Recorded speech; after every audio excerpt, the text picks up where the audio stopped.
P T I اقتدار میں تو ضرور آئے گی انشاءاللہ، اس میں کوئی شک نہیں۔ عمران خان دوبارہ وزیر اعظم بھی بنے گا، لیکن ایک بہتر ٹیم کا انتخاب بہت اہم ہوگا۔ 3.5 سالہ پی ٹی آئی اقتدار کی 90% کابینہ اور اعلیٰ حکومتی اور پارٹی عہدیدار پچھلے 3 سال میں ہوا ہو گئے۔ کچھ بک گئے، کچھ دبک گئے، کچھ ڈر گئے، کچھ خاموش ہو گئے اور کچھ بدل گئے۔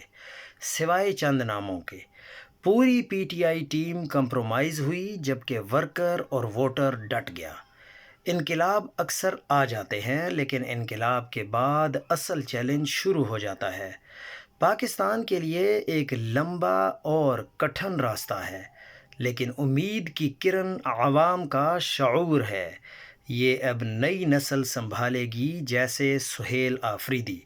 اور سہیل آفریدی کی کامیابی بہت معنی رکھتی ہے۔ اگر سہیل آفریدی کامیاب ہو جاتے ہیں تو سمجھ جائیں کہ اگلی نسل بھی کامیاب ہو جائے گی۔